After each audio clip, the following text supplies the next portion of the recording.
ask the Lord for wisdom. Right. Absolutely. One writer says that wisdom is to be able to see with foresight what most people only see with hindsight. And I think that's really, wisdom is instructive in that particular way. You know, wisdom is like having inside trader information. It's like that.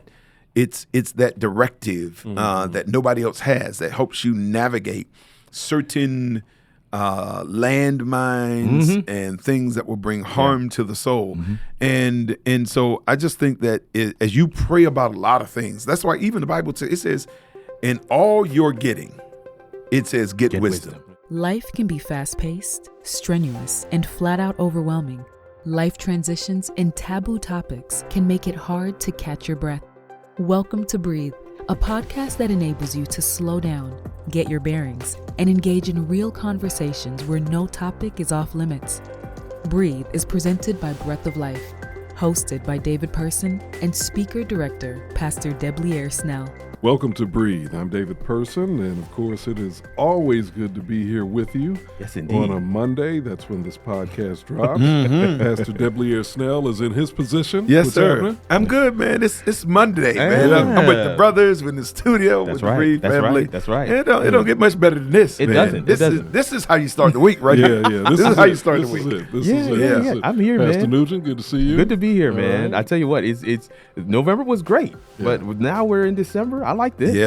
I like That's it. it. And December the is crew here. is back together. You know, yeah. Let's go. And Breathe podcast. We've got a good selection of episodes planned for this Absolutely. month. For this month, Yes, I think indeed. so. Yeah, Yes, indeed. I think folks are going to really want to stay with us this Lock month. in. And Lock we're going to in. kick it off with, and this is a reflective time, I think. Absolutely. The time of year. So we're going to kick it off with what we're calling part one of Hindsight 2020. Yeah. Hindsight 2020. Yeah. If Part you only one. knew then what you know now. Now. I'm thinking of what you several do. songs right now. Yeah. There's several songs coming to mind. Okay, all right. Oh my. So, embedded in that question, I think, or in that concept, is one word that we all can probably relate to, and that's regret. Yeah. Yeah. Regret. Embedded. Yeah, it's embedded in there. So, Pastor Snell, I'm going to start with you. Do you live with any regret? I think the best way I can answer that is I have regrets, Okay. but I don't live with them. That's a really good It's probably the best way I can say That's it. a very good Like distinction. they don't govern my thoughts. They don't guide every value. I don't wake up every day loathing a current reality because of a decision that I regret, in a previous season. Yeah. So no, I have regrets. I think all of us, perhaps, some people say they don't live with any regrets or they don't have any regrets. No, I think I'm able to look back at certain points in life, and whether it was because of immaturity or lack of judgment, or maybe I was just in a poor headspace, or just was making permanent decisions based upon kind of a passing or temporary season. I look back and say, man, I wish I could do that again. Or if I could have unsaid that. Yeah. Or I wish I could have said that. Or I wish I would have just removed myself from certain scenarios. Yeah, I think that there are certain things that, may leave a mark or a scar. And you say, I do regret that. But I don't live with it. It doesn't haunt me. Right. There's no ghost, in my house. Yeah. But yeah, I have regrets. I don't live with them. Yeah. What about you, Pastor Nugent? I hope you're going to answer this question now. I will. I will answer it. I see you going around. But no, I will. I believe the same. I think that we are the sum total of our experiences, whether they be good or they be bad. And so there are things that I wish I could have done differently, but based on where I currently stand and what God is currently doing, I'm okay with what my story has been. Definitely, God probably had some different twists and turns that He wanted me to make in the road. Multiple. If I'm honest. But those things He has, and this was, a callback to a previous episode, but even those things, he has worked them together for my good. And they give me the ability to speak to people, those I'm mentoring, and say, Doc, let me just, from experience, don't do that, right? Because I think that's what those experiences really help you to be able to have street cred in.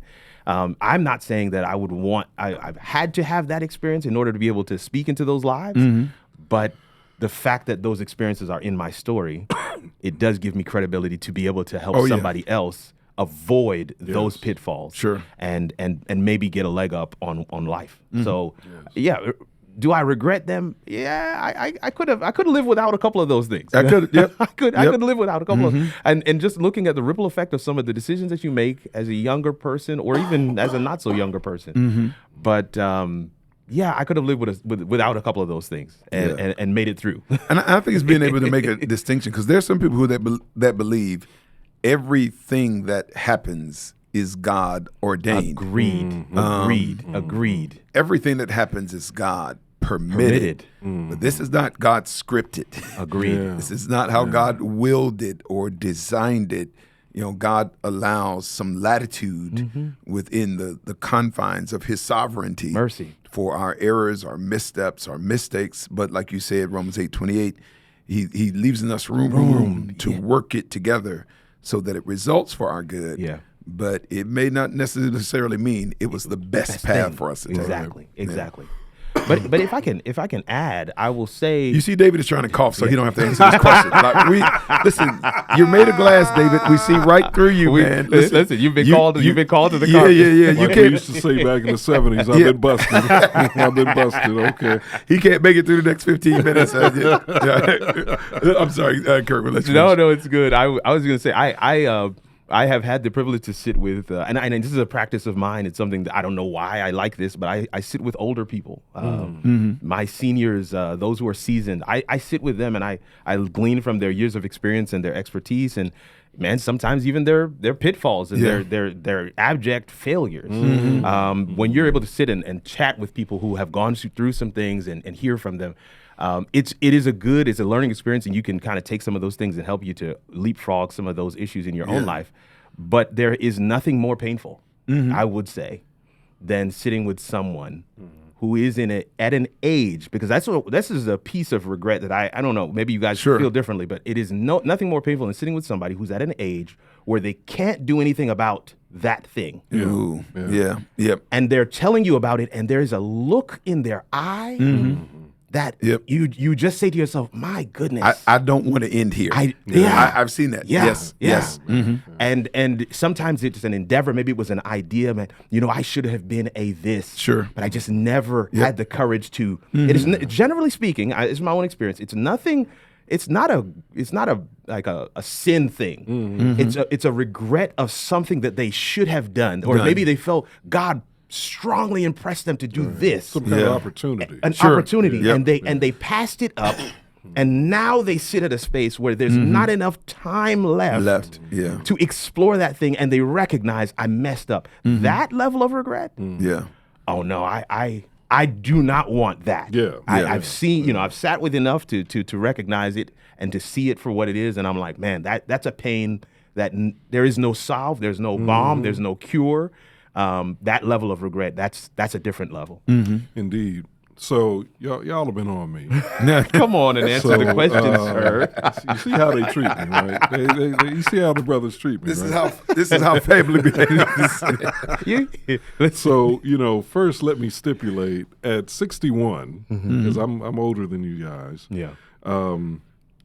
You cannot pretend that you don't have regrets. Gotcha. Right? Gotcha. And I agree with that. So the age factor is there.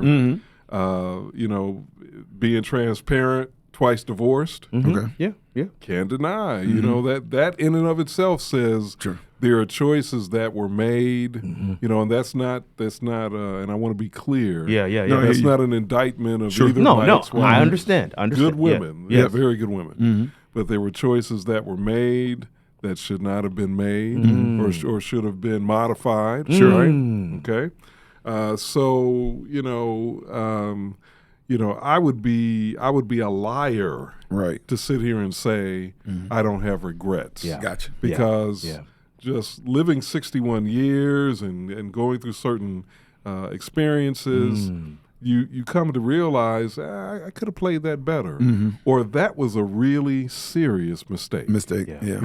That was an opportunity that was really missed. And that was missed. Right. Yes. You know? Ooh. You know? So I That's can't heavy. I That's can't heavy. say that I don't have regrets. Right. What I can say is that even with my regrets, I have felt God working in my life. Yeah. I can say that.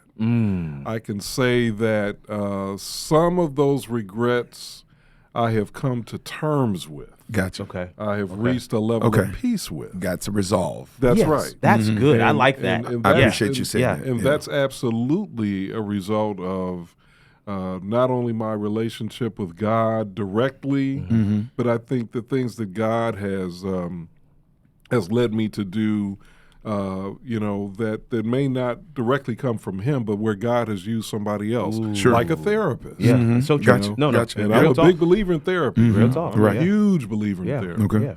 Yeah. Relationships, healthy relationships with other people. Yeah. Yeah. Right? Yeah.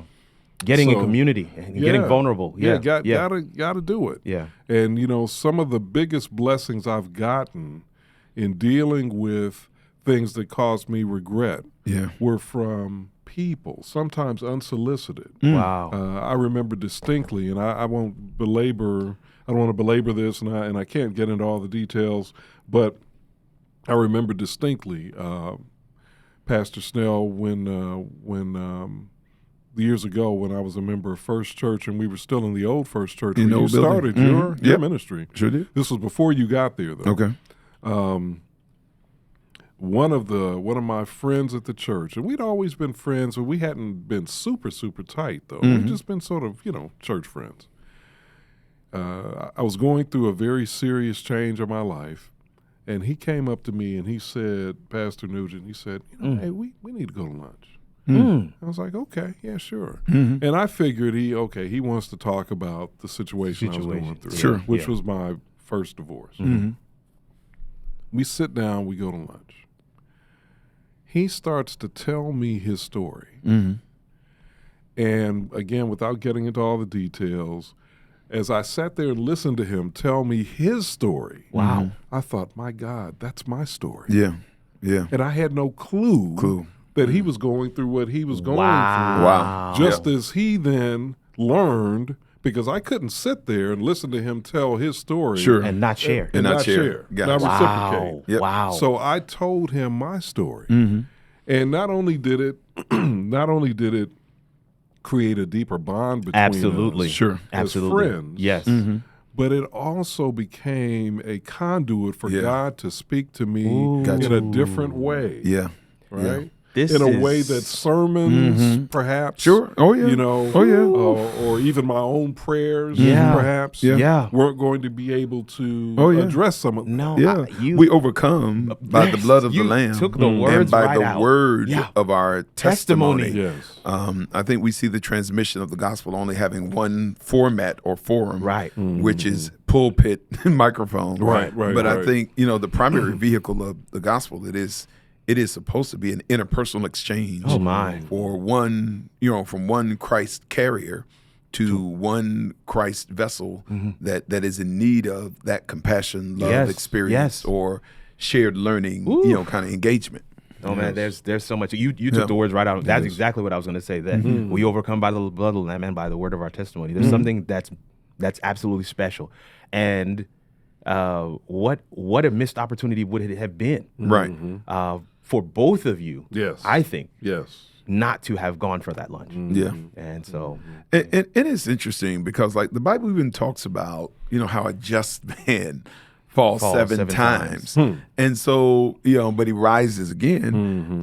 But I think that shows that, walking with God or walking in the light does not mean there won't be missteps, that there won't be mistakes, that there won't be errors, that we won't have moments. In fact, I mean, let's look at our Bible. come on, look at all of the people that are in there. Everybody that we venerate in some way, shape, or form, they had these moments where you're looking at it and like, wow, Yep. David, the one who was a man after God's own heart, did that, or Moses.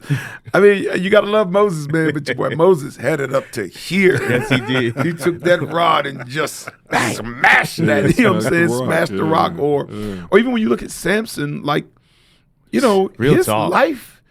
He didn't really have a great spiritual moment in his narrative. No. Really. I mean, it was just a cycle of errors, Mercy. and yet God's love for him did not change, and his mercy was still extended. And so I just think that's why I'm praying that even as somebody's listening to this conversation about regret, that you're bathing it in the context of God's amazing grace. And that's a word that's very, we use it generously in this particular podcast, because at the end of the day, all of us are trophies of grace. We are epistles of grace. Yes, we are. And and at the end of the day, we just have to get to a place where, and I love the term you use, we've come to grips with those things. And then I think we figure out how are we able to learn from and then pay those experiences forward. This is the thing I think is what really helps with regret. Regret that you can do nothing about. Is that you're paying it forward. Is that you can help somebody else avoid the same regret. The second thing I thought was really critical from what you shared, David, is the ability to reflect, is the ability to learn from the situation. We live in a society where we do not pause regularly at any interval to reflect on the day, to reflect on the week, to reflect on the month. And unfortunately, it's just this time of year, because of the way that the year is set up, that we reflect. But on a regular basis, we don't. And true reflection, powerful reflection that has impact, is reflection that allows you to come to a conclusion. This was good. I need to do a little more of that. Or I missed the ball here. And to be really honest with yourself, I fouled up. I may actually need to go and apologize. Because I can't do that anymore. It's not giving me the results that I would like to get. And I need to make a correction in my behavior. That is the kind of conversation, the kind of talk that I hear very seldom. Maybe there's a group out there that does it regularly, but I'm just convinced reflection, review, and having perspective and insight, and being able to categorize that thing honestly. Don't lie to yourself. Because, we have the tendency to paint that thing with rose-colored glasses, but don't lie to yourself and recognize here were some missed opportunities. And the only, in my opinion, regret would be not to have learned from them such that you now have to face it again. Right. Gotcha. Yeah, and I like what you said about paying it forward. I know in my own life what I've tried to do is to be as transparent as I can with my son. My son is he's 30 now, and I think I was actually saying this to you, Pastor, or maybe I was saying it to one of our other guests before we were recording another podcast episode, that when he was 21, I basically said to him, I am now no longer going to be in your business. Right. I'm not going to ask you any more invasive questions or I'm setting you free to be a man. Right? But in the course of doing that, I have become even more transparent with him perhaps than I was before. In that I make sure I'm intentional about sharing with him my experiences. Good, bad, and ugly. Good, bad, and ugly. You know? So that hopefully, he can avoid some of the pitfalls that I may have fallen into. Very much. I believe as parents that we have a responsibility. My dad was very transparent and open and honest with us. He's like, you may not want to take that smoke. Because let me tell you, it's a rabbit hole, especially for us. With your DNA, it might not be the same for you. So that's real talk. As everybody else. Real talk. It is. So those are I recognize that I am in the minority. Not many had that kind of experience, but I just believe that as parents, we owe it to our children, Absolutely, to share with them the issues and struggles, the proclivities, the propensities, the things that we lean Keep it real. towards. Keep it real. I really Yeah. believe Keep it real. we gotta share those things with That's our right. kids. Yeah. Keep it Because real. we talk about hindsight being 20/20. You know, you have the perspective now of being able to look back and see what that thing has caused in your life. Right. Yeah. What effects and impacts it has had, what it has robbed you of. And so now you have the opportunity to share that with your child, That's right. who will more than likely have the same taste you have. Yeah, I mean, can we keep it a stack? Yeah. I mean, That's it. Oh, yeah. they're going to struggle with the same things. I think Pastor Kim touched on it in her sermon recently, where she talked about David, and she then talked about Amnon. Oh my goodness, Yeah. he's going to struggle the same way. Yeah. And I'm glad you brought that up, because I was thinking the same thing earlier when Pastor Snell was talking. David clearly it clearly was in avoidance Struggled. mode, in Yeah. denial mode, right? Very much. Yeah, Very much. He may have had regrets, but apparently he didn't share that. Didn't share that. It Yeah. seemed like he did. Yeah, anyway. no. I mean, and I think and that's where, like, man, when we're so worried about our standing, our status, our image, image. what happens is we kind of keep certain things buried, and we actually cripple the next generation or those that our experiences can be instructive for. Yeah. And so I do think that, a part of, and I do think, maybe it's a little bit generational. I think that there are people who think that godliness means that, I want to show you I want to show you there is a more excellent way. That's what my life is supposed to do. Yeah. Wow. And there's a measure of truth to that. But the life also is to be instructive enough. So your life is not just the destination; it's the roadmap. It's the roadmap. Yes. Like this life shows you how to get there, and where the traffic is, and where the accidents lie, Yeah, and the where detours. the traps and the detours and the ambushes are.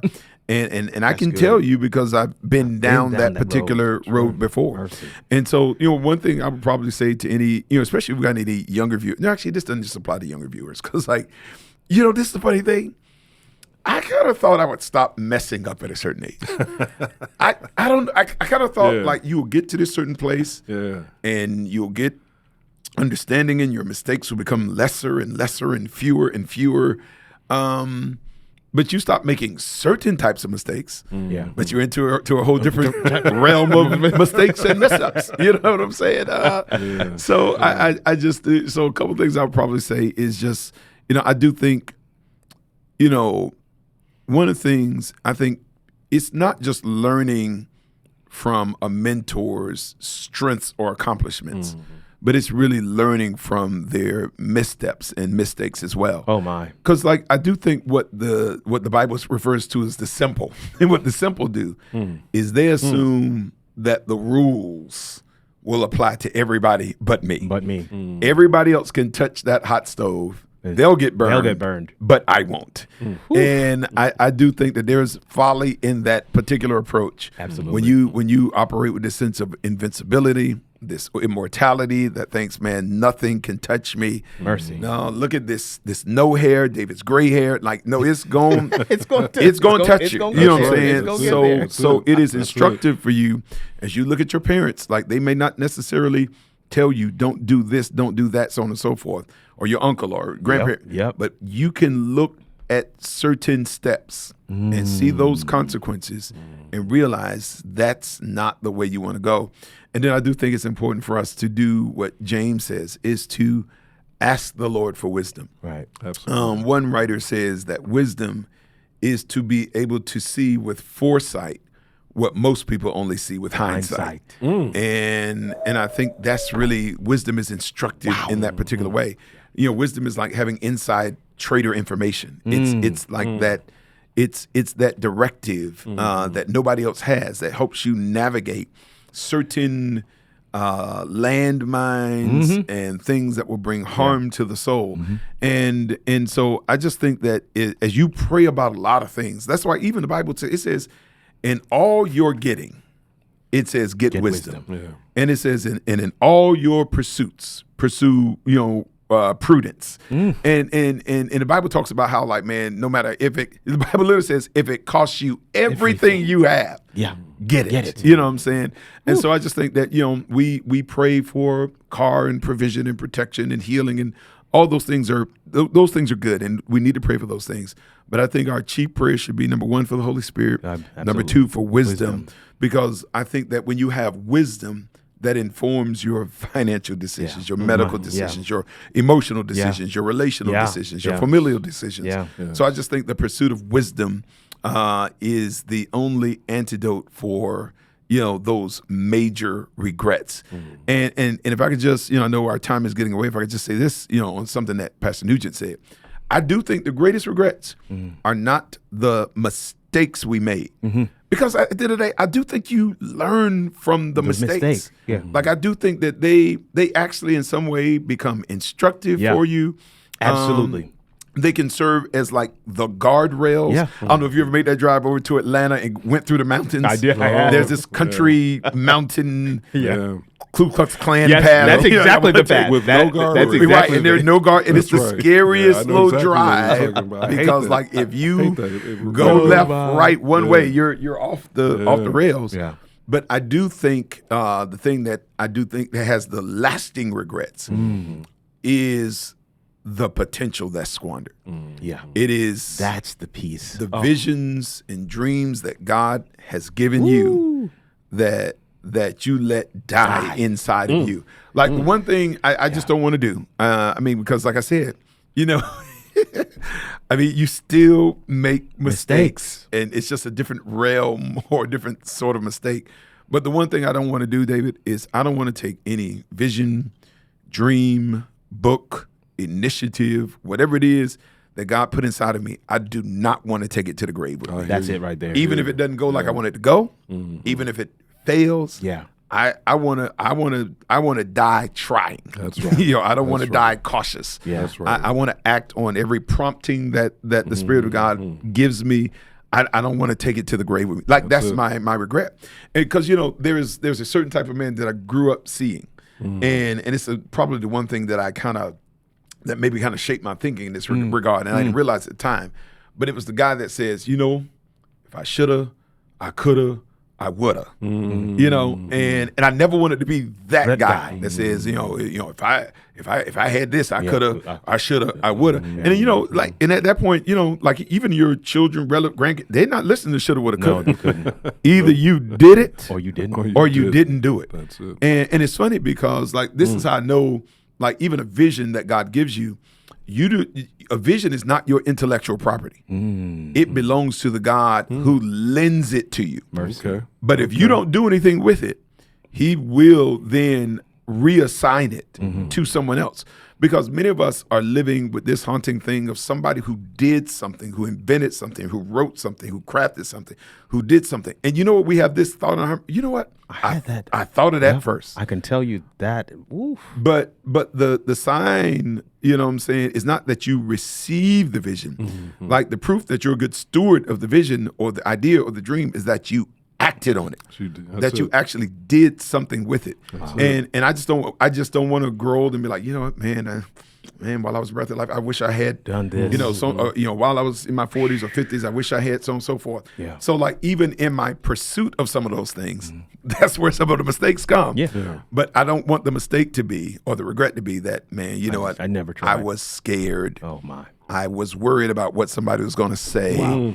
That one. I thought they were going to reject me. I would rather say it wrong and have to apologize and just not say it. You see what I'm saying? Oh, absolutely. So that's, I think, out of all the regrets. And I think even when you talked about the man of a certain age, this thing, I met with a lady today, and I want to say too much. She's retired lady, and she came in and she asked me to fill out a scholarship for her because she's about to go back to school. Because she was just like, with the life I have left, you know what I'm saying? I'm going to do it. And if the Bible is to be believed, where the Bible talks, through the prophet, talks about how the latter day shall be greater than the former. I do believe that in Christ, there is not necessarily a plateau. Agreed. Like the path of the just is like the shining sun, growing brighter and brighter until that glorious day. So that if you are still here, you still have a work time to do. Yeah, it is. If you are still here, Come on. and your time is not expired, my. like God, like we wake up, Yeah. not because of, we wake up on purpose. That's it. Like purpose is what wakes us Yes, up every morning. yes. And so what I'm saying is, if God still has us here, Come on. there is something that we can do Yep. that will bring edification to you, Yeah, your yeah, community, yeah. to be able to make an impact in the world for Yeah, the glory yeah, of yeah, God. yeah. And so whatever it is, if you're going to do it now. That's it. That's good. I think we could pass an offering plate. Yeah, offering track. Hey, come on now. Oh my. $, Breath of Life TV. Cash App. Come on. Cash Amen. App. Yeah. You know, I just want to double click on what Pastor Snell just said there. There's a gentleman that I'm working with. He is, I believe he's 68, and he's starting his podcast. Yep. Starting this At podcast. 68. Wow. And he's like, nah, Okay. man. He said, I got a lot of my colleagues, my contemporaries, my age mates. They feel like, Yep. we just gonna go to the house. Yep. He's like, I'm not going. Yep. I got work to do. Got work All to right. do. And That's it's such a motivator to see that. See that, And yep. I mean, if I can be honest, for anybody that's listening, I actually prefer working with them because they have this broad experience to Yeah, draw from, to share with people. I mean, if they're willing. So I couldn't agree with you more. I just feel like if you still wake up, Yep. there's still work for you to do. There's still something that God can do with you. And it's funny because T.D. Jakes, he makes a statement. He's like, if you're, we talked about how like the best moments of our lives or the best time of your life Come was in on. college. Yeah. He's like, man, you're doing something wrong. If the best time of your life was college. Like, Living in the like, past. but I think even just kind of the way the world kind of views it, like, man, success doesn't come by 35, 40. Yeah. However we frame that, Yeah. we feel like we missed it.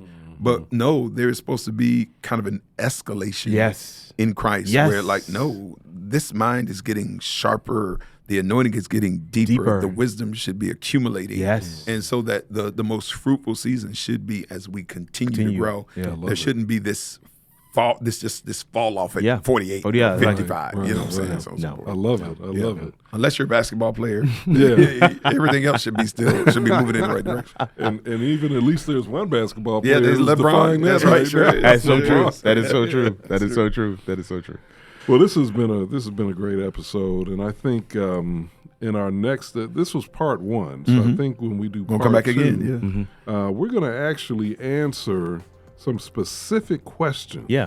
Yeah. about things that we would do differently. Differently. Yeah. In the areas of love and spirituality and some other areas. So we'll tackle that in the next episode of Breathe. Absolutely.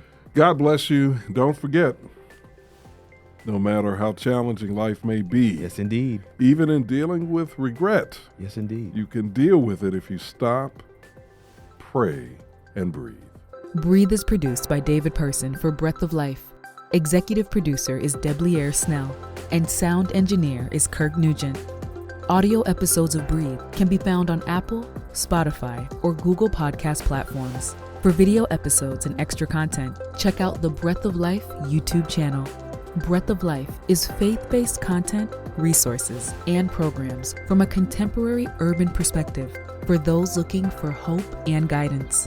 We believe that every breath we take is a testimony that God is consistent, that He loves us, and has a plan for our lives.